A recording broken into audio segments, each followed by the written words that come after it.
जय हिंद सभी दोस्तों। चलो आ जाओ बच्चों, हम लोग आज की क्लास हमारी होने वाली है चैप्टर 2 फिजिक्स से, जिसमें हम लोग न्यूमेरिकल और ऑब्जेक्टिव दोनों इंपॉर्टेंट देखेंगे वो जो कि बोर्ड में पूछे गए हैं, और बेहतरीन तरीके से हम जानेंगे चैप्टर नंबर 2 गॉस की प्रमेय और गॉस के नियम के जो अनुप्रयोग है उसी चैप्टर से हम लोग। ठीक है, तो आगे हम लोग क्लास को स्टार्ट करते हैं। लेकिन सबसे पहले बता दें, जिन बच्चों ने चैनल को सब्सक्राइब नहीं किया वो सब्सक्राइब जरूर करें। और ऊपर से 12 की ये क्लास अभी फ्री चल रही है, लेकिन ज़्यादा फीस हमने नहीं रखा है, पर ज्वाइनिंग वाले कोर्स भी कल से लाइव क्लास स्टार्ट हो जाएगी। हर संडे को एक स्पेशल लाइव क्लास मिलेगी, जिसमें जो फीस पेमेंट करेंगे उन्हीं को मिलेगी, और फीस बहुत ही सस्ती है। 12 के बच्चों के लिए 29 रुपये पर मंथ है, यानी पर डे का 1 रुपये भी फीस नहीं है। तो उसके हिसाब से पर डे अधिकतम 1 रुपये मान के चलो, इतनी फीस रखी गई। तो सभी बच्चे ज्वाइन जरूर करो, क्योंकि हम आगे जो है बेहतरीन से बेहतरीन क्लास अपलोडेड होने वाली है। फिजिक्स और केमिस्ट्री की आगे बेहतरीन से बेहतरीन क्लास मिलेगी। तो चलो हम स्टार्ट करते हैं आज का टॉपिक। आज हमारा जो है, हमने क्या बताया, हमारा जो है इंपॉर्टेंट सभी क्वेश्चन जितने भी चैप्टर 2 में ऑब्जेक्टिव और न्यूमेरिकल वाले पूछे गए सबको हम कराएंगे। कल की जो हमारी क्लास ऑनलाइन होने वाली है वह इसी चैप्टर से गॉस के नियम और गॉस के नियम के अनुप्रयोग से होने वाली है, जिसमें सभी डेरिवेशन एकदम शार्ट और बेहतरीन तरीके से कराए जाएंगे। और हमारी क्लास ज़बरदस्त कल की होने वाली है। तो कल की क्लास जो है लाइव लेना नहीं भूलोगे। कल की लाइव क्लास जो होगी वो हमारी 5 बजे होगी, और एकदम बेहतरीन। तो लाइव क्लास लेना नहीं भूलोगे, क्योंकि लाइव क्लास में ही ले पाओगे। उसके बाद जब क्लास अपलोड हो जाएगी तो वह चली जाएगी ज्वाइन वाले ग्रुप में, तो मेंबरशिप में चली जाएगी, तो फिर वही देख पाएंगे। अब बाद में अपलोडिंग वीडियो जो क्या करते हैं, जो उन्होंने 29 रुपये पर मंथ का चार्ज कट कराया। ठीक है, तो चलो हम क्लास आज की स्टार्ट करते हैं। आज की क्लास हम स्टार्ट करेंगे। आज की क्लास जो हमारी, ठीक है, स्टार्ट करते हैं। तो थोड़ा सा क्लैरिटी इसकी देख लिया। हाँ, चलो स्टार्ट करते हैं।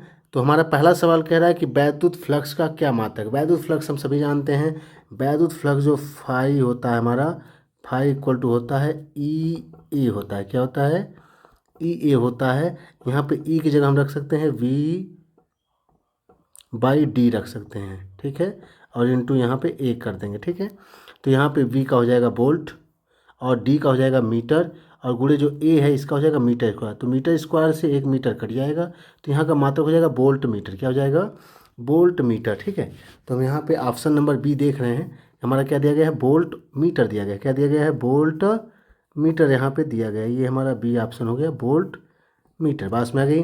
पहला ऑप्शन जो दे रहा है न्यूटन प्रति कुलाम। न्यूटन होता है एफ का मात्रक, और बटे कुलाम दिया, कुलाम होता है क्यू यानी आवेश का मात्रक। तो F by Q equal to क्या होता है? ये होता है ई, वैद्युत क्षेत्र के बराबर होता है। तो जो पहला मात्रक है वो वैद्युत क्षेत्र का है। ठीक है, किसका मात्रक है? वैद्युत क्षेत्र का मात्रक है। ठीक है, और इसी में आगे देख लो तीसरा जो ऑप्शन है, मतलब इसमें ऑप्शन बी ही सही है, पर तीसरा जो ऑप्शन दे रहा है वोल्ट प्रति मीटर, तो वोल्ट प्रति मीटर समझ लो। वोल्ट का होता है वी, मीटर का होता है दूरी, ले लो डी ले लो या एक्स कर लो। तो बी बाई डी जो होता है यह भी बराबर किसके होता है? ई के। तो तीसरा वाला जो सी वाला ऑप्शन है ये भी वैद्युत क्षेत्र का है, जो कि सही नहीं होगा। हमने देखो सबकी बात में बता दी, ठीक है ना, सबके बारे में बता दिया। अगर चाहो तो डी वाला भी ऑप्शन देख सकते हो। ये किसका है? डी वाला जो ऑप्शन है न्यूटन मीटर दिया। न्यूटन मीटर का मतलब क्या हो गया? बल गुणे दूरी हो गया, यानी ये डब्ल्यू हो गया। क्या हो गया हमारा? चलो हम डी वाला भी ऑप्शन बता दें किसका है। ठीक है, पूरी एक्सप्लेनेशन के साथ बता रहे हैं, एकदम बेहतरीन, देखते जाओ। ये दे रहा है न्यूटन मीटर दे रहा है। न्यूटन मीटर का मतलब क्या होता है? यह हो गया, न्यूटन होता है बल, मीटर होता है विस्थापन, यानी बल गुणे विस्थापन। तो एक्चुअली में ये क्या हो गया? ये हमारा कार्य हो गया। कौन हो गया? ये हमारा कार्य हो गया, न्यूटन मीटर कार्य। और बट ये हो गया आवेश, नीचे क्यूलाम लिख रहा है क्यू। तो डब्ल्यू अपान क्यू जो होता है यह वी यानी वोल्ट के बराबर होता है। किसके बराबर होता है? वी यानी वोल्ट के, यानी विभव के बराबर होता है। तो जो डी वाला ऑप्शन है विभव का मात्रक है। ठीक है, समझ में आ गया। तो हमारा पहला जो ऑप्शन है, यह पहला ऑप्शन किसका हो गया? वैद्युत क्षेत्र का मात्रक हो गया, गलत। सी वाला भी वैद्युत क्षेत्र का मात्रक हो गया। डी वाला किसका हो गया? कार्य का मात्रक हो गया, सॉरी विभव का मात्रक हो गया। बी वाला हमारा सही होगा, क्योंकि यह फ्लक्स का मात्रक है। क्लियर हो गया, एकदम स्पष्ट। चलो अब आगे चलते हैं। ठीक है, आ जाओ क्वेश्चन नंबर 2 देखो। कह रहा है यल भुजा वाले घन के केंद्र पर प्लस क्यू कुलाम आवेश रखा गया है। घन के एक फलक से गुजरने वाला वैद्युत क्षेत्र, अगर कोई घन है तो घन हमारा कितने फलकों से मिलकर होता है? घन में फलकों की संख्या होती है 6। कितने फलक होते हैं? 6। ठीक है, तो 6 फलकों से कितना आवेश जाएगा? क्यू अपान एप्सिलॉन 0 जाएगा। कितना जाएगा? क्यू अपान एप्सिलॉन 0 जाएगा। किसकी प्रमेय से? गॉस की प्रमेय से। क्योंकि हमारा पूरा नेट आवेश कितना है? इसमें दे रहा है क्यू कुलाम आवेश इसमें भरा गया है। जब क्यू कुलाम इसमें आवेश भरा गया है तो 6 फलकों से गुजरने वाला कितना होगा, क्यू बाई एप्सिलॉन जीरो। तो एक फलक से कितना हो जाएगा यहाँ पे, इसका छठवां भाग हो जाएगा। कितना भाग हो जाएगा, एप्सिलॉन जीरो का छठवां भाग हो जाएगा। ठीक है, तो हो जाएगा क्यू अपान 6 एप्सिलॉन जीरो हो जाएगा, यह हो जाएगा। तो यहाँ पे देख लेंगे क्यू एप्सिलॉन जीरो, ये तब पूरे फलकों से होकर गुजरने वाला है, पूरा 6 फलक से टोटल। ठीक है, तो जो ऑप्शन नंबर सी है वह हमारा होगा सही। क्लियर है, क्यू अपान एप्सिलॉन जीरो यह 6 फलकों से गुजरेगा, यानी कि टोटल गुजरने वाला है। जबकि हमारा उसमें 6 से भाग कर दोगे तो एक फलक, जो यहाँ दे रहा है ना कि एक फलक है, तो यहाँ एक फलक से गुजरने वाला हमारा सिस्टम होगा। कितने फलक से, एक फलक से गुजरेगा। ठीक है, चलो आगे चलते हैं। अगला कह रहा है इसमें कि एक बंद पृष्ठ में स्थित, एक बंद पृष्ठ में एक वैद्युत द्विध्रुव रखा गया है जो कि प्लस क्यू और माइनस क्यू आवेश से मिलकर बना है। पृष्ठ के बाहर कुल फ्लक्स की संख्या होगी, गुजरने वाले बद्ध कुल फ्लक्स की संख्या होगी। देखो फ्लक्स की जो संख्या होगी, हमने कहा हमारा एक बंद पृष्ठ है और बंद पृष्ठ के अंदर क्या है, हमारा प्लस क्यू आवेश है और माइनस क्यू आवेश से द्विध्रुव है। ठीक है, तो हम यहाँ पे क्या लेंगे, नेट आवेश कितना हो गया, नेट आवेश के लिए दोनों को जोड़ देंगे। दोनों को जोड़ दोगे, दोनों का चिन्ह क्या है हमारा, दोनों का चिन्ह हो गया विपरीत। तो जोड़ने पर दोनों को क्या करेंगे, विपरीत चिन्ह है, तो जोड़ने पर नेट आवेश क्या हो गया, जीरो। और हम जानते हैं कि फ्लक्स फाई इक्वल टू क्या होता है, यह होता है नेट आवेश अपान होता है एप्सिलॉन जीरो। नेट आवेश कितना हो गया, जीरो हो गया। तो टोटल मान कितना आ गया, जीरो। तो जब आवेश ही नहीं है नेट में तो हमारा फ्लक्स क्या बनेगा, क्योंकि 1/एप्सिलॉन जीरो गुना होता है। गॉस की प्रमेय क्या है, एक बार चैप्टर में बता देते हैं कि कोई भी बंद पृष्ठ अगर हमारा है, गॉस की प्रमेय ये कहती है कि कोई भी बंद पृष्ठ है, इस बंद पृष्ठ से गुजरने वाला जो हमारा क्या होता है, जो हमारा नेट फ्लक्स होता है, क्या होता है, जो हमारा नेट फ्लक्स, जो नेट फ्लक्स होता है वह कुल आवेश क्यू का, कुल आवेश किसका, कुल आवेश जो होता है, कुल आवेश क्यू का क्या होता है, 1/एप्सिलॉन जीरो गुना होता है कुल नेट आवेश का। तो यहाँ नेट आवेश कितने हैं, यहाँ जो हमारा नेट आवेश है ये कह रहा है इसी में प्लस क्यू है, इसी में माइनस क्यू है। तो नेट आवेश कितना हो जाएगा, नेट आवेश जो हमारा होगा वह हो जाएगा जीरो। क्या हो जाएगा, जीरो, क्योंकि नेट आवेश दोनों को जोड़ेंगे, प्लस क्यू माइनस क्यू को जोड़ने पर जीरो हो जाएगा। जब नेट आवेश है, जब यहाँ जीरो हो गया तो यहाँ पे उसका 1/एप्सिलॉन जीरो गुना करने का कोई मतलब ही नहीं होता है। बात में आ गई। ठीक है, चलो तो ये हमारा हो गया। आगे चलते हैं। इसमें हमने ऑप्शन नहीं देखा। हाँ, ऑप्शन नंबर कौन से हो जाएगा, ऑप्शन नंबर हमारा डी इज करेक्ट ऑप्शन होगा। ठीक है, वैसे भी बता दें, अगर कोई हमारे पास बंद पृष्ठ है उसमें वैद्युत द्विध्रुव रख दो तो हमेशा जीरो ही बनेगा, क्योंकि वैद्युत द्विध्रुव में कि जितने धनावेश होते हैं उतना क्या होता है, उतना ही ऋणावेश होता है। इस बात पे ध्यान रखना है, जितने भी धनावेश होंगे, अगर +2q धनावेश है तो इधर -2q धनावेश होगा। ठीक है, एक सवाल पूछा भी गया था एक नंबर में एक बार बोर्ड में कि अगर हमारे पास कोई निकाय है जो यन द्विध्रुव से मिलकर बना, किससे मिलकर बना है, यन द्विध्रुव से मिलकर बना है, चर्चा के तो बता दे दिया है कि कोई हमारा जो है यन द्विध्रुव से, यन द्विध्रुव है उसमें, यन द्विध्रुव से मिलकर बना है। किससे मिलकर बना है, यन द्विध्रुव से मिलकर कोई निकाय बना है। तो पूछ रहा था उससे गुजरने वाला कुल नेट फ्लक्स होगा। तो देखो द्विध्रुव जब भी बनेगा जितने धनावेश उतना ऋणावेश होंगे। तो यन द्विध्रुव जो है, यन द्विध्रुवों को मिलाकर टोटल जितने नेट धनावेश होंगे उतने ही नेट क्या होगा, ऋणावेश। यानी टोटल पूरे सिस्टम का, पूरे वैद्युत निकाय का नेट आवेश क्या हो जाएगा, नेट जो हमारा आवेश होना है ना, नेट चार्ज जो होगा, आवेश जो होगा वह हो जाएगा जीरो। क्या हो जाएगा, वो हमारा हो जाएगा जीरो। पास में आ रही। और जब जीरो हो जाएगा तो जब आवेशा नहीं होगा तो आवेश का कितना गुना फ्लक्स गुजरता है, 1/एप्सिलॉन जीरो गुना गुजरता है। तो जीरो का कितनों गुना करो, जीरो ही रहेगा। तो वहाँ पे फ्लक्स आर में क्या होगा, जीरो होगा। चलो आगे चलते हैं। ठीक है, क्वेश्चन नंबर 4। ठीक है, क्वेश्चन नंबर 4 देख लेते हैं। कह रहा है कि 2 सेमी त्रिज्या के एक गोले पर, पास में आ रही है, 2 सेमी त्रिज्या के एक गोले पर 2 माइक्रोकुलाम का आवेश है, जबकि 5 सेमी त्रिज्या के गोले पर 5 माइक्रोकुलाम आवेश है। गोलों के केंद्र से 10 सेमी की दूरी पर वैद्युत क्षेत्रों का अनुपात होगा। ठीक है, यहाँ हमें वैद्युत क्षेत्र निकालना है। ठीक है, तो देखो हमें जो है यहाँ पे जो वैद्युत क्षेत्र निकालना है, पहले बता दें कि वैद्युत क्षेत्र हम लोग पढ़ चुके हैं। ठीक है, वैद्युत क्षेत्र जो होता है वो क्या होता है, हमारा दूरी के वर्ग के क्या होता है, व्युत्क्रमानुपाती होता है। ठीक है, पर यहाँ आवेश पे भी हमें ध्यान रखना है।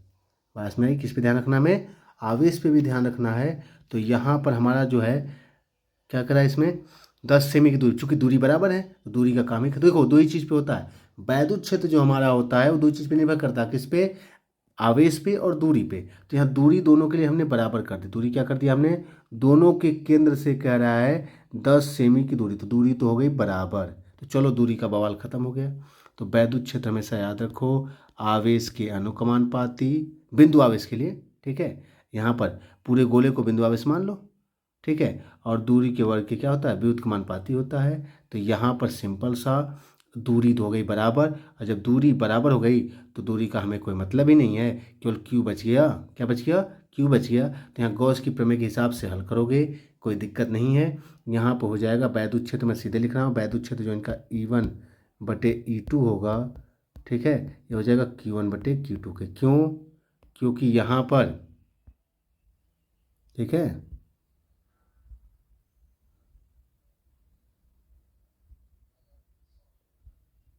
ठीक है, यहाँ पे जो दोनों पे आवेश होंगे, वह आवेश हमारा कैसे काम करेगा, वह ऐसे काम करेगा कि जैसे इनके केंद्र पर आवेश स्थित हो, ठीक है, पूरे नेट आवेश।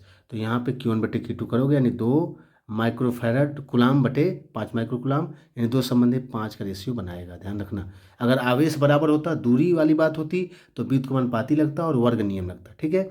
हम आगे चलने एकदम आसान तरीका, ऑब्जेक्टिव है ना, तो हम ज़्यादा इस पर वो नहीं कर सकते, ज़्यादा सोल्यूशन करने का मतलब ऑब्जेक्टिव हमारा 1 नंबर का क्वेश्चन होता है, उस पर हम 5 मिनट थोड़े टाइम देने वाले हैं। चलो आगे चलते हैं सीधे। दूरी बराबर है तो हमने कहा दूरी के वर्ग के व्युत्क्रमानुपाती होगा और आवेश के अनुकमानुपाती। तो दूरी को बात छोड़ दो, क्योंकि दोनों की दूरियां क्या है, दोनों की दूरियां हो गई बराबर। दोनों की दूरियां क्या हो गई, दोनों की यहाँ जो दूरी है वह दोनों के केंद्र से 10 सेंटीमीटर, तो आर आर बराबर हो गया, तो कोई दिक्कत ही नहीं, खाली Q1 Q2 होगा, ठीक है। चलो आगे चलते हैं। तो अगला जो हमारा सवाल है, कह रहा है एक वैद्युत रोधी, 5वां क्वेश्चन कह रहा है, एक वैद्युत रोधी स्टैंड पर रखे 10 सेमी त्रिज्या के खोखले गोले की सतह पर वैद्युत क्षेत्र की तीव्रता इतना है। गोले के केंद्र पर वैद्युत क्षेत्र, देखो अगर खोखला गोला है हमारा, कितना है, अगर हमारा खोखला गोला है तो तुम खुद ही समझ जाओ कि खोखले गोले पर, ठीक है, अगर हमारे पास खोखला गोला है, ऐसे खोखला गोला हमने बना दिया, रुक जाओ थोड़ा सा, ठीक है, खोखला गोला अगर हमको बनाना है, 1 मिनट थोड़ा रुक जाओगे। हाँ देखो खोखला गोला कैसे बनता है मैं बता रहा हूँ। खोखला गोला अगर हमको बनाना, देखो खोखला गोला हो गया। तो खोखला गोला पर हमसे कह रहा है कि जो इसकी पृष्ठ है, क्या है इसका, जो इसका पृष्ठ है, ठीक है, पृष्ठ पर कह रहा है वैद्युत क्षेत्र यहाँ पृष्ठ पर दिया गया, सतह पे ऊपर दिया गया, ठीक है। अब सतह पे दे दिया, कह रहा है कि इसके केंद्र पर, ठीक है, 10 सेमी का है, कह रहा है कि गोले के केंद्र पर, देखो गोले के केंद्र पर जब वैद्युत क्षेत्र तीव्रता निकालोगे तो हम बता दें कि गोले के केंद्र पर वैद्युत क्षेत्र तीव्रता 0 होगी। कैसे निकाल सकते हो, गॉस की प्रमेय सभी जानते हो, फार्मूले के अकॉर्डिंग करोगे तो होता है E/dA होता है, और इक्वल टू, ठीक है, इक्वल टू, अगर किसके अकॉर्डिंग करोगे, अगर यहाँ पे ये तो किसके हिसाब से होगा, फार्मूले के अकॉर्डिंग, गॉस के हिसाब से करोगे, तो अगर मान लिया कि इसके वलय पे कुल नेट आवेश, देखो यहाँ पे होता है Q नहीं हो जाएगा एप्सिलॉन 0 के बराबर, ध्यान देना, ठीक है, एप्सिलॉन 0 क्या हो गया बराबर। अब यहाँ समझना है, अगर यहाँ सेंटर पे हम निकाल रहे हैं तो सेंटर पे नेट आवेश कितना होगा, जितने भी आवेश होंगे सब सतह पे होगा। अरे क्योंकि जब वलय है, रिंग है, तो रिंग में अंदर जब सतह नहीं तो आवेश कहाँ रखोगे, आवेश रखने के लिए कोई सतह चाहिए, चाहे रेखी हो, चाहे पृष्ठीय हो, चाहे आयतन वाली सतह हो। अंदर कुछ है बने, अगर खोखला है तो कहाँ रखोगे आवेश, तो अंदर आवेश हो जाएगा 0। तो यहाँ जो आवेश है हमारा ना, आवेश हमारे यहाँ ये 0 हो जाएगा, क्यू का मान क्या हो जाएगा यहाँ पर 0 हो जाएगा। और जैसे क्यू का मान 0 हो गया तो यहाँ E/dA बराबर क्या हो गया, 0 हो गया। तो बताओ यहाँ पर E का मान, क्षेत्रफल तो 0 हो नहीं सकता, ठीक है, क्षेत्रफल सदिश 0 कर नहीं सकते, तो E का मान यहाँ कितना होगा 0 हो जाएगा, यानी यहाँ पे हमारा मान हो गया 0। तो ध्यान रखो यहाँ पे हमारा जो मान है वो हो जाएगा 0, ठीक है, ए वाला ऑप्शन सही हो जाएगा। केंद्र पर वैद्युत क्षेत्र तीव्रता क्या होगी, 0 होगी, ठीक है। यह चीज़ हमेशा याद रखो, अगर कोई वलय है, ठीक है, वलय है, तो यहाँ अंदर वैद्युत क्षेत्र की तीव्रता क्या होती है, 0 होती है।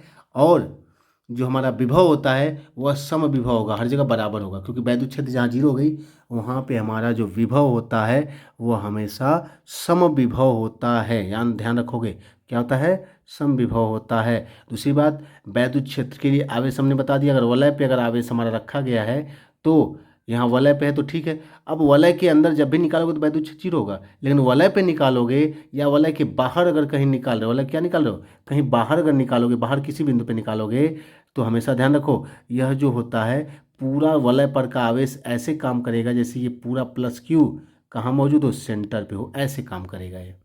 ठीक है, चलो आगे चलते हैं, इसके बारे में हमने कई बार बता दिया है। ओ ठीक है, हाँ आगे चलते हैं। क्वेश्चन नंबर हम 6 देखेंगे। ठीक है, क्वेश्चन नंबर 6 क्या करा है? क्वेश्चन नंबर 6 करा है, एक गोली ठोस चालक की त्रिज्या आर मीटर है। एक गोली ठोस है हमारे पास। ठीक है, गोली ठोस, चालक की त्रिज्या कितनी है? चालक की जो त्रिज्या है वो हमारी आर मीटर है, कैपिटल आर हो गई। ठीक है, गोली ठोस चालक है। ठोस चालक मतलब पूरा भरतू हो गया एकदम से। समझ में आ रही है? भरतू किस टाइप का होता है? भरतू इस टाइप से, देखो भरतू इस टाइप से होता है। ये पूरा भरतू हो गया हमारा। ठीक है, ये क्या हो गया हमारा? ये पूरा भरतू टाइप में हो गया। अब समझ में आ रही है? अब ये भरतू हो गया। आगे चलते हैं।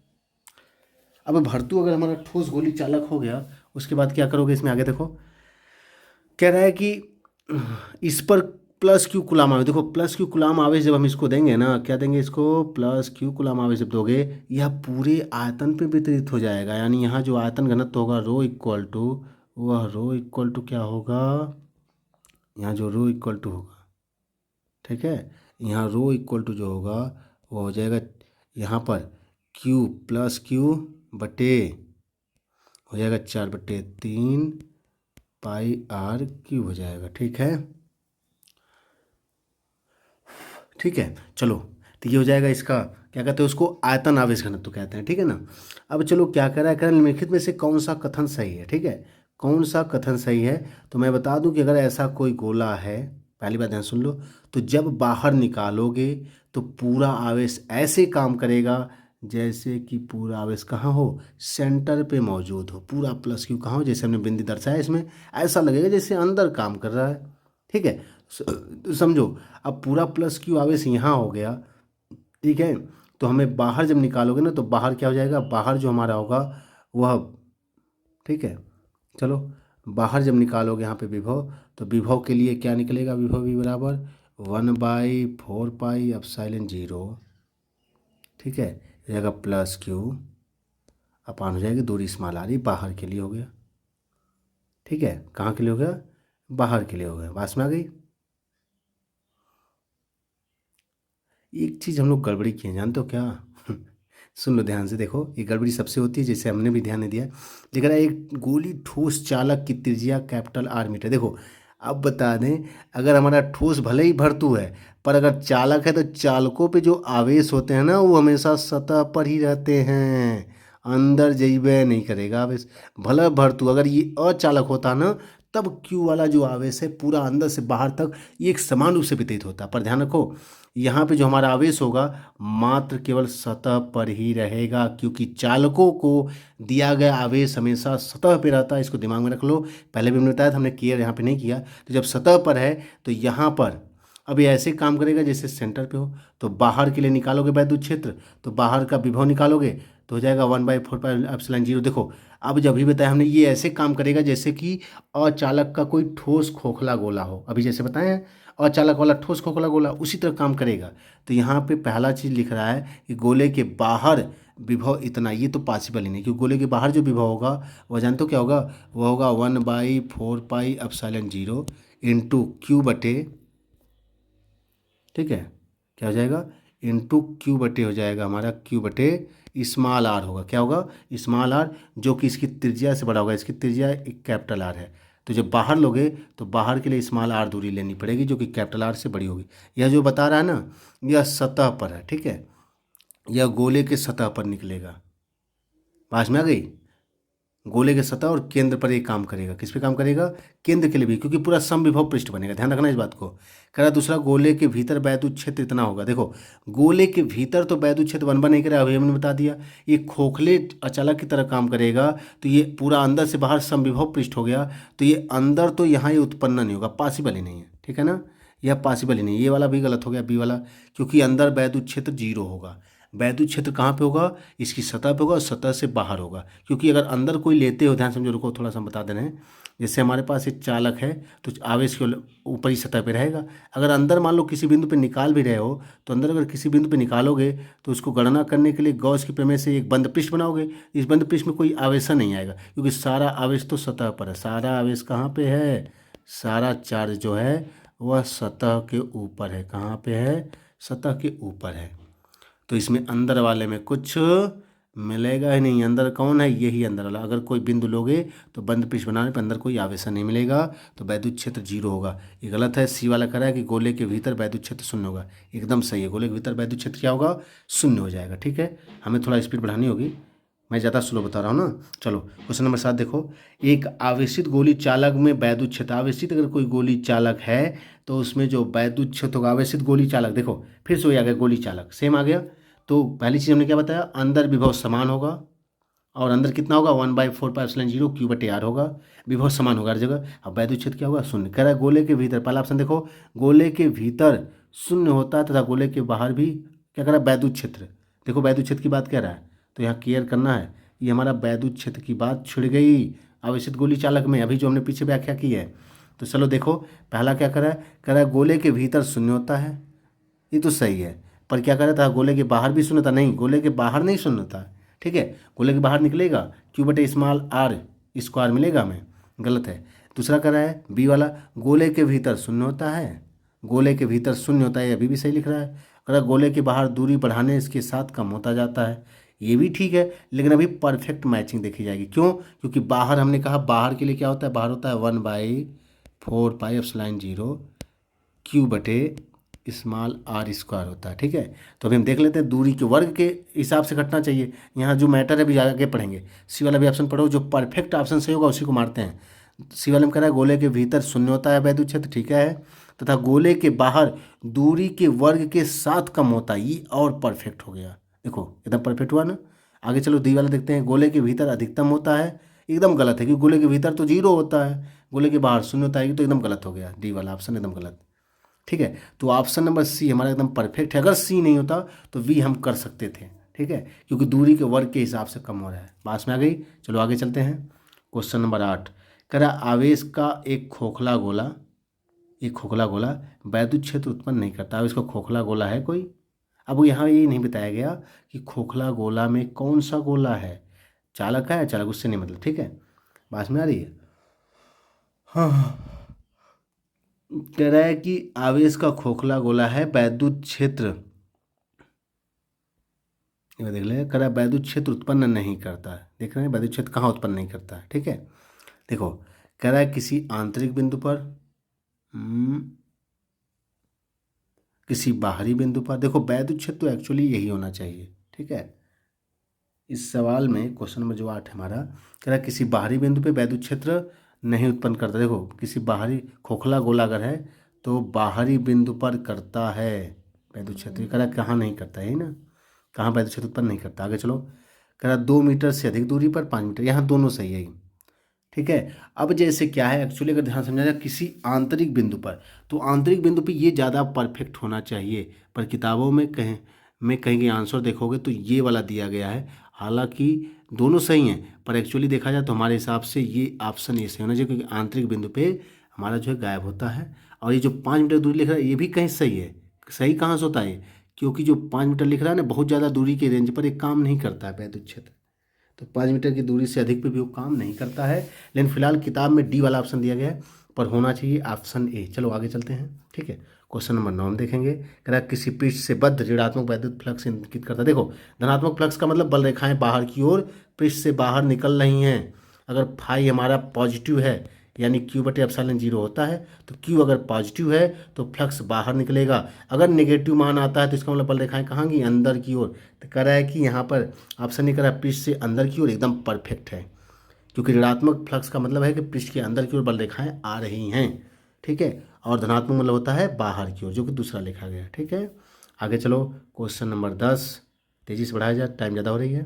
लिख रहा है 2 प्लेटें जिनमें प्रत्येक का क्षेत्रफल ये है, छोटी दूरी स्मॉल डी पर स्थित हैं, एक दूसरे के समांतर रखी गई हैं, उन पर क्रमशः +Q और -Q आवेश है। तो प्लेटों के बीच वैद्युत क्षेत्र तीव्रता हम सभी जानते हैं कि अगर एक हमारा +Q और दूसरा हमारा क्या है -Q का अगर है वैद्युत क्षेत्र, प्लेटें अगर हमारे पास सामने रखी गई हैं। ठीक है, कैसी प्लेट होनी चाहिए, ये हमारी प्लेटें जो होनी चाहिए चालक प्लेटें होनी चाहिए। कैसी प्लेटें होनी चाहिए, चालक प्लेटें होनी चाहिए, डी दूरी पर रखी गई हैं। तो इनके बीच जो वैद्युत क्षेत्र होता है वह क्या होता है, वैद्युत क्षेत्र जो होता है वो होता है σ/ε0 होता है। दो प्लेटों के बीच में अगर ये धनावेश है क्यू है, इधर करा है माइनस क्यू है, ठीक है। जहाँ सिग्मा क्या होता है, पृष्ठ आवेश घनत्व होता है, जिसका मतलब होता है क्यू अपान क्षेत्रफल ए होता है। तो इस हिसाब से देखोगे तो जाएगा Q upon A epsilon zero हो जाएगा। तो हम सिग्मा की जगह क्या रख सकते हैं, क्यू अपान ए रख सकते हैं। लेकिन यहाँ एक चीज़ और समझना है कि अगर ये परावैद्युत माध्यम दिया गया है तो यहाँ परावैद्युत माध्यम की चर्चा नहीं देगा, तो यहाँ पे जो नीचे एप्सिलॉन जीरो दिख रहा है इसके साथ हम यहाँ के भी रख देंगे। तो के का यहाँ कहीं चर्चा ही नहीं है। तो हम देखते हैं कौन सा ऑप्शन, ऑप्शन नंबर ये दे रहा है कि क्यू अपान एप्सिलॉन जीरो ए। देखो यही है, बस क्रम बदल दिया है ना, हमने ए एप्सिलॉन जीरो लिखा वो ए एप्सिलॉन जीरो ए लिख रहा है, ठीक है। कोई दिक्कत नहीं, ये वाला ऑप्शन सही है क्योंकि यहाँ पर के की कोई चर्चा ही नहीं है, ठीक है। परावैद्युत पदार्थ की कोई चर्चा नहीं है। आगे चलो क्वेश्चन नंबर 10 के बाद क्वेश्चन नंबर 11 देखो, ठीक है। क्वेश्चन नंबर 11 क्या कर रहा है हमसे, क्वेश्चन नंबर 11 कह रहा है कि R1 और R2 त्रिज्याओं के दो चालक गोलों के पृष्ठों पर आवेश पृष्ठ घनत्व बराबर है, तो पृष्ठों पर वैद्युत क्षेत्र की तीव्रताओं का अनुपात क्या। देखो जो पृष्ठों पर वैद्युत क्षेत्र की तीव्रताएं होंगी, हमने क्या बताया, पृष्ठ आवेश घनत्व बराबर है ना। तो अगर बराबर है तो हमने क्या कहा यहाँ पर, पहले का जो होगा हमारा E1, पहले का क्या होगा, पहले का जो क्या निकालने का रहा है इसमें, वैद्युत क्षेत्र की तीव्रताएं, पहले का जो E1 होगा, E1 बराबर 1/4π0, ठीक है। और ये हो जाएगा क्यू अपान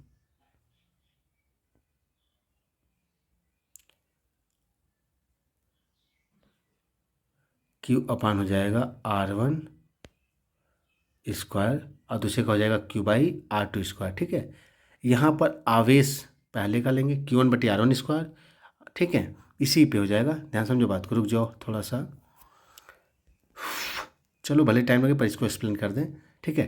पहले पे क्या होगा सुनो ध्यान से, पहले पे E1 बराबर हो जाएगा, ये हो जाएगा Q1/4πε0, ठीक है, एप्सिलॉन जीरो, ये हो जाएगा हमारा।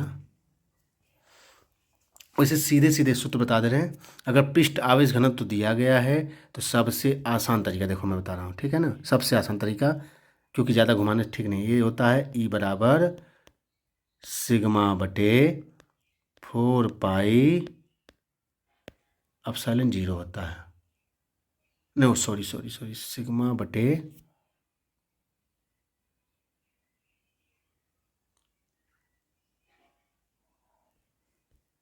ये होता है इक्वल टू सिग्मा बटे एप्सिलॉन जीरो होता है, दो ही अठकाल सिग्मा होता है। आई कह रहा है दोनों का पृष्ठ घनत्व बराबर है, तो E1 निकालेंगे तो भी यहाँ सिग्मा होगा, E2 निकालेंगे तो भी सिग्मा होगा, क्योंकि दोनों के पृष्ठ घनत्व क्या है, बराबर हैं। तो उस हिसाब से आंसर हमारा डी होगा, ठीक है।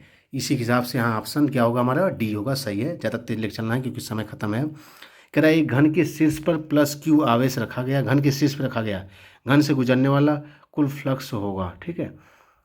आज में आ रही है, ठीक है। देखो अगर घन के कोने पर रखा गया तो मैं बता दूं कि अगर कहीं घन के कोने पर हमने रखा है, घन के कहाँ रख दिया हमने, कोने पर रख दिया, ठीक है।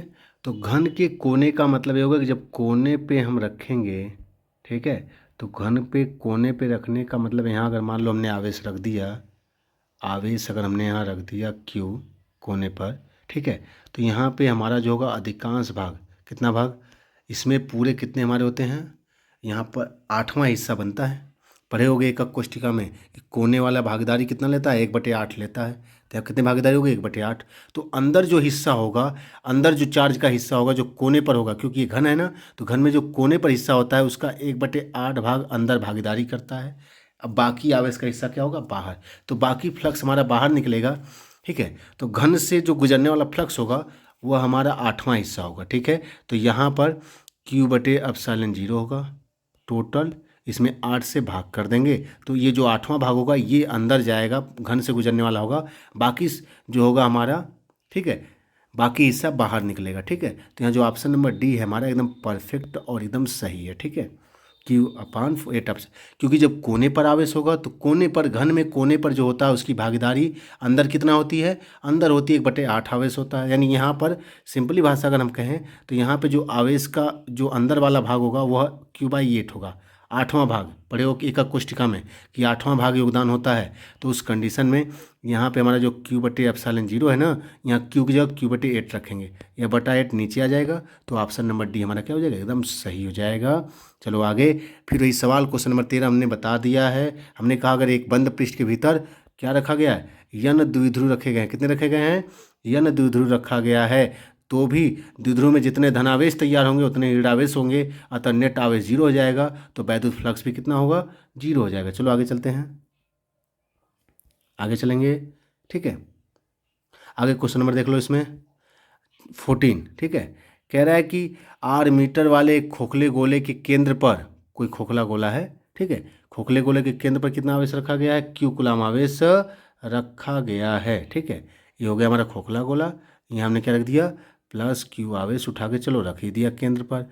यदि गोले की त्रिज्या कितना कर दी जाए, दोगुनी कर दी जाए, तो गोले के पृष्ठ से कुल वैद्युत फ्लक्स, देखो वैद्युत फ्लक्स में किस पे निर्भर करता है, यह क्यू बटे एप्सिलॉन 0 ही होगा, भले ही कितना बड़ा हो, क्योंकि जब भी इसका अगर हम त्रिज्या अगर इसकी डबल भी कर देंगे तो बंद पृष्ठ से बद्ध आवेश तो उतना है, आवेश तो वही है हमारा, आवेश थोड़ा बदल रहा है, आवेश तो प्लस क्यू ही है, प्लस क्यू ही आवेश है, तो त्रिज्या बढ़ाने से कोई फर्क नहीं पड़ेगा। यह ऑप्शन नंबर हमारा कौन सा हो जाएगा, 14 का हमारा जो होगा वो हड्डी हो जाएगा, ठीक है। क्या कह रहा है, रुक जाओ, एक मिनट, क्या आधा करने कह रहा है, कह रहा है कि अगर गोले की आवेश का मान आधा भी कर दे, देखो तो यहाँ पे ठीक है, यहाँ पे आवेश तो यही होगा उस तरह, लेकिन यहाँ एक बात और कह रहा है जो हम लोगों ने क्लियर नहीं किया है, ये कह रहा है कि यहाँ आवेश जो हमारा है, क्या है हमारा, हमारा जो आवेश है वो कह रहा है कि हम त्रिज्या डबल करें और आवेश को आधा करें, तो देखो त्रिज्या से कोई प्रभाव नहीं पड़ेगा, लेकिन जो आवेश हम आधा कर रहे हैं तो यहाँ क्यू की जगह Q/2 रखा जाएगा, और जब क्यू की जगह Q/2 रखोगे तो यहाँ 2 आ जाएगा नीचे,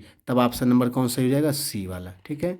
तो त्रिज्या यहाँ बदलने से कोई फर्क नहीं पड़ेगा, पर आवेश को आधा कर दोगे तो क्यू की जगह Q/2 रखा जाएगा, जिसका प्रभाव अब हमारा पड़ेगा। चलो आगे चलते हैं, क्वेश्चन नंबर 15 करा है किसी बिंदु पर वैद्युत क्षेत्र की तीव्रता निम्न में से किसके r की पावर 0, r की पावर 0 का मतलब क्या होता है, r की पावर 0 का मतलब होता है कि यहाँ जब किसी की पावर 0 होती है तो हमने बार बार बच्चों को बताया है कितना उसका मान होता है, उसका मान होता है 1, यानी r पे निर्भर ही नहीं करता है, r की पावर 0 मतलब r पे, अगर r पे निर्भर ही नहीं करता है तो अब हम बारी बारी से एक एक का पोस्टमार्टम कर दिया जाए, यहाँ पर कहाँ जाएगा बच के, पूरा इसका हम कर देंगे पोस्टमार्टम, ठीक है। देखो अब हमने क्या बताया, पहला करा बिंदु आवेश, बिंदु आवेश में जो हमारा होता है, क्या हमसे पूछ रहा है, मैं भूल जाऊँ ना, वैद्युत क्षेत्र पूछ रहा है, बिंदु आवेश में वैद्युत क्षेत्र का मैं सूत्र लिख रहा हूँ, देखो पहले वाले में इक्वल टू होता है 1/4 पाई एप्सिलॉन 0 के इंटू क्यू बटे होता है r², क्या होता है क्यू बटे r², ठीक है। यानी अगर मैं सिंपल सा यहाँ कहूँ कि इसमें जो हमारा ई है बिंदु आवेश में, बिंदु आवेश में जो हमारा ई होता है, बिंदु आवेश में क्या होता है हमारा, स्याही खत्म हो गई क्या इसकी, लग रहा है, ठीक है, स्याही तो चल रही है। चलो तो हमने क्या कहा, इसमें जो ई होगा हमारा एक्चुअली क्या हो गया, 1/r² के क्या हो गया, अनुपाती हो गया। ये बताओ क्या हमारे क्वेश्चन के हिसाब से टैली किया, बिंदु आवेश में 1/r² की क्या होता है, प्रोपोर्शनल होता है, यानी r को ऊपर ले जाओगे तो ऐसे भी कह सकते हो कि ई जो हमारा होता है वह r⁻² पे निर्भर करता है, डिपेंड करता है, ठीक है। पास में आ गई, किस में, बिंदु आवेश में, क्लियर है। तो मैं सीधे सीधे बता रहा हूँ, इसमें जो है हमारा बिंदु आवेश किस पे निर्भर हो गया, यह हो गया E∝r⁻², या 1/r² कह लो। द्विध्रुव में जो होता है, द्विध्रुव में E∝2 होता है r⁻3, या इसको कह लो कि 1/r⁻3, इसका भी सूत्र लिख दें, इसका भी देख लो, याद हो जाएगा। द्विध्रुव की वजह से जो होता है वह होता है, देखो अगर अक्षीय स्थिति में अगर निकाल रहे हो तो हो जाएगा 1/4 पाई एप्सिलॉन 0 इंटू 2p/r³ होता है, और अगर यही निरक्षीय स्थिति में होगा तो यहाँ पे 2 तब इस्तेमाल नहीं करोगे, किस स्थिति में, निरक्षीय स्थिति में होगा तो 2 इस्तेमाल नहीं करोगे, अक्षीय स्थिति में होगा तो 2 हो जाएगा, ठीक है। चलो ये हमारा किस में हो गया, ये हमारा हो गया वैद्युत द्विध्रुव की पोजीशन में, पास में आ रही है। चलो आगे देखते हैं, यहाँ पे कह रहा है अगला अनंत समतल चादर, कह रहा है अनंत समतल चादर की एक पोजीशन बचती है, और एक बचता है रेखीय आवेशित तार में। देखो अनंत जो समतल चादर होती है इसमें हमारा जो ई बराबर होता है, यह हमारा जो होता है आर पे निर्भर नहीं करता है, यानी r⁻0 कह लो, आर पे निर्भर ही नहीं करता है। और यहाँ पे बचता कौन है, ऑप्शन नंबर हमारा डी बचता है, यह होता है रेखीय आवेशित चालक तार में। तो रेखीय आवेशित जो चालक तार होता है उसमें ई प्रोपोर्शनल टू होता है 1/r कह लो, या कह लो r⁻⁻1 कह लो। ठीक है, पास में आ गई। क्या कह लो इसको, इसको -1 पावर कह लो। तो यहाँ देख लो कौन सा ऑप्शन सही है। ऑप्शन नंबर हमारा सी इज करेक्ट ऑप्शन है। चलो हमने सबको पोस्टमार्टम करके बता दिया ना बकायदा एकदम। चलो अब आ जाओ फटाक से, क्योंकि समय कम है और क्लास बहुत लंबी जा रही है, तो फटाफट इसको देखते जाओ थोड़ा शॉर्ट पैटर्न में। कह रहा है किसी धातु की एक पतली गोली खोस की जो त्रिज्या है, ठीक है, त्रिज्या यहाँ देखो हम कल बताएंगे क्या क्या दिया, तुमको हल करके निकालना होगा। त्रिज्या कह रहा है 0.25 मीटर है, पतली गोली खोस है, ये कैपिटल आर की वैल्यू हो गई।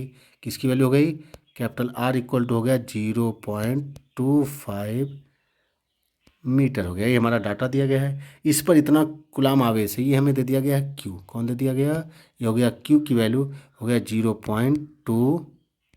0.2 माइक्रो कुलाम हो गया। इसमें माइक्रो को बदलोगे 10⁻⁻6 से गुणा कर दोगे। कह रहा है इसके कारण एक बिंदु पर वैद्युत क्षेत्र की तीव्रता ज्ञात कीजिए। तो वैद्युत क्षेत्र की जो तीव्रता है यहाँ पे हमने बताया कहाँ पे निकाल रहा है, गोली बिंदु गोली कोष के भीतर है। पहले लिख दोगे 0, भीतर क्या होता है 0 होता है, गोली कोष अगर हमारा है तो, ठीक है ना। और धातु अगर है तो धातु यहाँ पहले लिख दिया है, अगर एक गोली कोष नहीं भी होता तो अंदर 0 हो जाता, ठीक है ना। केवल गोला होता तभी अंदर 0 हो जाता, क्योंकि वो इसमें आवेश सतह पे ही रहते हैं। और यहाँ गोली कोष हो जाने का मतलब हो गया कि गोल अगर गोली कोष हो गया या वलय हो गई तो उसमें अचालक भी होता तो काम चल जाता, ठीक है। अब कह रहा है गोली कोष के ठीक बाहर है, मतलब एकदम सतह पे है, तो एकदम सतह पे होगा तो वैद्युत क्षेत्र ई बराबर होता है हमारा, ठीक है। वैद्युत क्षेत्र हमारा जो ई होगा वह ई इक्वल टू हो जाएगा क्यू अपान आवेश बटे क्यू जो दिया गया यहाँ पर क्यू अपान 4πε0, ठीक है, कैपिटल आर। तो उम्मीद है इसको रख के लगा लोगे, ठीक है, रख के लगा लोगे, अभी हमने बता दिया है। आगे चलो, तो यहाँ इसको रख के लगा लोगे, ठीक है। यहाँ क्यू का मान पहले दे दिया गया है, ऊपर हमने रख दिया है, ये क्यू का मान हो गया, इसका मान हो गया, ये हमारा क्यू का मान हो गया, ऊपर वाला कैपिटल आर का मान हो गया, 1/4πε0 का मान जानते ही हो। अगला क्वेश्चन जो इसमें कह रहा है ना, क्वेश्चन अगला इसमें कह रहा है गोली कोष से 3 मीटर की दूरी पर, देखो 3 मीटर दूरी क्या है हमारी, गोले की त्रिज्या से क्या हो गई, बड़ी हो गई, गोले की त्रिज्या से क्या हो गई, बड़ी हो गई। जब गोले की त्रिज्या से बड़ी हो गई मतलब बाहर का मैटर है, तो जब बाहर का मैटर है तो वही फॉर्मूला होगा क्यू अपान खा लगा दोगे 4πε0 स्मॉल आर लगा दोगे, ठीक है। कैपिटल लग जाए क्या कर दोगे, स्मॉल आर कर देना है। ये भी सवाल हमारा लग जाएगा, तो मैं लगाऊंगा नहीं क्योंकि समय कम है, लगा के आंसर बताओगे कि आया या फिर नहीं आया, ठीक है। चलो, कह रहा दो बड़ी धातु की पतली प्लेटें एक दूसरे के समीप और समांतर रखी गई हैं, ठीक है।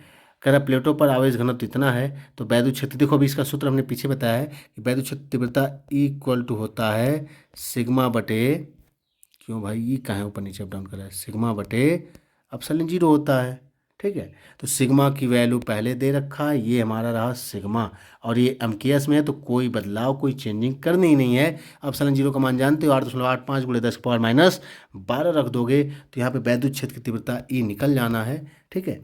तो ये एकदम फार्मूले पे ही है, लगा लोगे। आगे चलते हैं, समय कम इसलिए हमको बस ऐसे ही बताना है, ठीक है। चलो, कह रहा है यहाँ पे क्वेश्चन नंबर 18 देख लो। कह रहा है कि वेक्टर ई बराबर दिया है, कह रहा है पृष्ठ पर इतने से गुजर रहा है, फ्लक्स का कितना फ्लक्स बाहर आएगा। देखो यहाँ पे हम लोग पढ़े हैं कि फाई इक्वल टू जो होता है फाई, ठीक है, जो हमारा फाई होता है, फाई इक्वल टू होता है vector E dot vector A, ये अदिश राशि, इसलिए इनके दोनों के डॉट गुणन के बराबर होता है, ठीक है। तो ई का मान कितना हो गया, ई का मान हो गया कोष्टक में 2i cap plus 4j cap plus 7k cap, ठीक है। और यहाँ हो जाएगा डॉट गुणा 10j कैप। क्यों भैया कहाँ है, भाग गया है तो, ठीक है। हाँ देखा जाए कहाँ गया भाग के, हाँ यही रहा ना। यहाँ क्या हो जाएगा, चलो यहाँ हम डॉट गुणा कर दे रहे हैं, नीचे लिख दे रहे हैं 10j कैप, ठीक है। अब देखो मैं बता रहा हूँ यहाँ पे जब गुणा करोगे तो ये डॉट गुणा में जब भी विपरीत वाले में यानी 10j कैप का जब आई में करोगे तो 0 हो जाएगा, के कैप में भी करोगे तो क्या हो जाएगा, के कैप में भी करोगे तो 0 हो जाएगा। टू आई कैप में करोगे तब भी जीरो, क्योंकि सेम सेम गुणा होता है। और जब 10 जे कैप का किस में गुणा करोगे, इसका गुणा 4 जे कैप में करोगे तो सीधे सीधे हो जाएगा। तो 10 चौक को 40 और जे का जे में गुणा होकर 1 में बदल जाता है, यानी 1 हो जाएगा। तो ये इसका हो जाएगा 40 मात्रक हो जाएगा। क्यों हमने मात्रक लिखा, क्योंकि हमें शायद यहाँ पर ई का मात्रक नहीं दिया गया, ना ही यस का मात्रक दिया गया। किस पद्धति में दोनों के मात्रक हैं तो हमको नहीं पता, सीधे 40 मात्रक लिखकर छोड़ देंगे। चलो आगे चलते हैं, जल्दी खत्म किया जाए, टाइम बहुत ज़्यादा बढ़ रही है, ठीक है ना। क्वेश्चन नंबर 19 देख लो। कह रहा है कि क्वेश्चन नंबर 19 में कि यदि 17.7 पिको कूलाम, ये है क्या एक्चुअली में, ये क्या है हमारा, ठीक है। देखो फटाक से, यह जो है हमारा है, कहाँ है भाई, कहाँ है पेन, मेरी नहीं काम कर रही है। 17 पिको कूलाम, यह आवेश हो गया। क्यू की वैल्यू डाटा पहले नोट करोगे 17.7, और पिको कूलाम को कूलाम में बदलने के लिए 10 की पावर, पिको को उन्होंने क्या बताया, 10 की पावर माइनस 12 करना होता है। क्या करना होता है, 10 की पावर माइनस 12 से गुणा करोगे। माइक्रो का मतलब 10 की पावर माइनस 6, नैनो का मतलब 10 की पावर माइनस 9, एंगस्ट्रॉम का मतलब 10 की पावर माइनस 10, पीको का मतलब हो गया 10 की पावर माइनस 12, और फर्मी का मतलब हो गया 10 की पावर माइनस 15। लेकिन फर्मी जो होता है वो दूरी के लिए इस्तेमाल करते हैं, ठीक है ना। ये पीको हो गया 10 की पावर माइनस 12। कह रहा है कि इससे कितनी दूरी पर, कह रहा 10 सेमी की दूरी पर। कितनी दूरी पर, कह रहा 10 सेमी भुजा वाले घन के केंद्र पर रखा गया है। तो घन की प्रत्येक सतह से निकलने वाले वैद्युत फ्लक्स की गणना की। देखो अभी ऑब्जेक्टिव में हमने बताया था, बहुत आसानी से गुणा भाग कर करोगे। हमने कहा पूरे सतह से जो निकलेगा, 6 सतह से, सतह 6 जो सतह होगी, यानी 6 सतह से गुजरने वाला जो फ्लक्स होगा फाई, वो होगा क्यू बटे एप्सिलॉन जीरो। क्या होगा, क्यू बटे एप्सिलॉन जीरो। क्यू का मान दिया ही गया है ऊपर एक कूलाम में, उसको रख दोगे। एप्सिलॉन जीरो का मान जानते हो, 8.85 × 10 पावर माइनस 12। लेकिन यहाँ पे पूछ रहा प्रत्येक सतह, प्रत्येक सतह का मतलब हो गया वही एक सतह से। तो प्रत्येक सतह से जब निकालेंगे तो यहाँ पे हमें क्या करना होगा, इसमें 6 से भाग कर देना होगा। कितना, छठवां भाग इसका कर देंगे। कितना भाग किया जाएगा इसका, इसका छठवां भाग कर दिया जाएगा, नहीं 6 एप्सिलॉन जीरो कर दिया जाएगा, तब हमारा आंसर जाकर निकलेगा। समझ आ गया। तो यहाँ पे नीचे वाला क्या रखोगे, यहाँ पर देखो हम फटाक से बता दे रहे हैं, ठीक है, देख ही लो। तो यहाँ पे कहोगे कुछ सवाल सर लगाए नहीं, तो यहाँ पे देख लो फाइव, प्रत्येक सतह से ना, प्रत्येक सतह से गुजरने वाला जो फ्लक्स होगा समझ लेना, तो हो जाएगा हमारा Q/6 एप्सिलॉन जीरो हो जाएगा। Q की वैल्यू हो गई 17.7 × 10 की पावर माइनस 12 हो गया, और बटे यहाँ 6 है, गुणे इसका मान होता है 8.85 × 10 की पावर 8.85 × 10 की पावर माइनस 12 हो जाएगा, ठीक है। ठीक है, 10 पावर माइनस 12 से 10 पावर माइनस 12 निपटी गया है, यहीं पर हो गया कि नहीं हो गया। अब देखो यहाँ पे जो हमारा 8.85 है, इसका 2 गुना करोगे तो 2 गुना करने पे लगभग हमारा ऊपर आ गया, क्योंकि 8 दूनी 16 1 17 सही तो है। 2 गुना करो, 2 बार जाएगा ऊपर वाले में, ठीक है। हाँ, ये 2 गुना एकदम से है करेक्ट। तो हो जाएगा 2/6 आ गया, काटने पर 1/3 आ गया, भाग करने पर आ जाएगा 0.033 आ गया, ठीक है। एकदम करेक्ट आंसर आ गया। सवाल एकदम आसान है, लो क्वालिटी के हैं। आगे चलो, करेक्ट। समृद्ध भुज वैद्युत क्षेत्र ई बराबर इतना न्यूटन प्रति कूलाम, एक 10 सेमी भुजा वाले वर्गाकार समतल पृष्ठ वाई और जेड तल के समांतर स्थित। देखो वाई और जेड तल की अगर कोई वास्तव में समांतर हो गया, मतलब वो एकदम एक्स अक्ष पे होगा ही। जब कोई एक्स अक्ष पे बनाओगे तो अगर हमको वाई और जेड तल में अगर समांतर करना है, पास में आ रही है, वाई और जेड के अगर समांतर बनाओगे ना, वाई तो एकदम एक्स अक्ष से होकर गुजरेगा, ठीक है। तो यहाँ पे कह रहा है कि स्थित है तो पृष्ठ से कितना वैद्युत फ्लक्स गुजरेगा, ठीक है। तो यहाँ पर ये सवाल क्वेश्चन नंबर 20 हमारा लास्ट सवाल है। ये सवाल हम तुम लोगों के हवाले छोड़ देना है, ठीक है। इस क्वेश्चन को तुम लोगों के हवाले कर दिया जा रहा है, क्योंकि एक क्वेश्चन तुम लोगों के जिम्मे भी होना चाहिए, ठीक है। हाँ, तो ये क्वेश्चन मैं तुम लोग जिम्मे छोड़ दे रहा हूँ। इसको लगाओगे, लगा के बताओगे कितना आंसर हमारा को आया है, ठीक है। हाँ, क्वेश्चन नंबर 1 समरूप वैद्युत क्षेत्र है हमारा, ठीक है।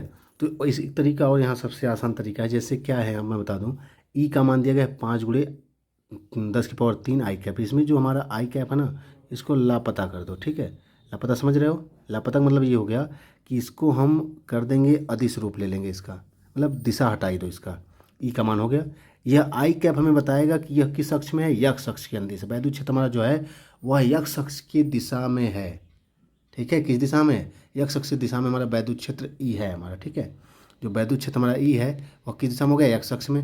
अब कह रहा है कि 10 सेमी भुजा वाला वर्गाकार कोई हमारा तल है, जो वर्गाकार हमारा जो जो पृष्ठ है वह वाई और जेड के समांतर है। वाई और जेड के समांतर मतलब एक्स अक्ष के लंबवत हो गया। क्या हो गया, एक्स अक्ष के लंबवत हो गया। तो हम लोग लंबवत से लेते भी हैं कोण, कहाँ से लेते हैं, ये लंबवत ही लेते हैं। तो ये हमारा जब वाई और जेड में जब जाएगा ना, तो वाई और जेड में जाने पर वह क्या हो जाएगा, इसके लंबवत। और याद रखो हमेशा क्षेत्रफल जो होता है वो हमेशा वैद्युत क्षेत्र की दिशा से लंबवत होना भी चाहिए, क्योंकि कोण लंबवत से ही लिया जाता है। तो हमारा जो फार्मूला यहाँ जो बनने वाला है वो देखो, यहाँ पे दो चीज़ें पूछी गई हैं, ठीक है। कह रहा है कि यहाँ पर पहला सवाल देखो क्या कह रहा है पृष्ठ से कितना वैद्युत फ्लक्स गुजरेगा। तो यहाँ हम बता दें फाई इक्वल टू होता है ई ए कॉस थीटा, यहाँ का 0 हो जाएगा क्योंकि कोण लंबवत से लिया जाता है, ठीक है। चलो तो ये हो जाएगा ई का मान हो गया, ई का मान हमारा कितना है, ई का मान है 5 गुणे 10⁻³ है। और गुणे ए का मान जो है हमारा यह 10 गुणे 10 का वर्गाकार भुजा है, तो हो जाएगा 10 में 100। लेकिन ये सेमी में है तो इसको मीटर में बदलने के लिए हमें 10⁻⁻4 से गुणा करना होगा, ठीक है। तो यहाँ पर 10⁻+3 और ये -4, तो इस जीरो को भी एक साथ लपेट लो, पास में आ रही है, इस जीरो को भी एक साथ लपेट लो। 3 इसके जीरो और 1 इसका जीरो, 100 वाला जीरो मिला के 4 गायब कर दो। तो यहाँ खाली बचा है 10, इधर बचा 5, 10 बच्चे कितना हो जाएगा, 50 हो जाएगा। तो हमारा पहला आंसर इसमें कितना आ गया, पहला आंसर हमारा 50 हो जाएगा। कितना हो जाएगा, 50।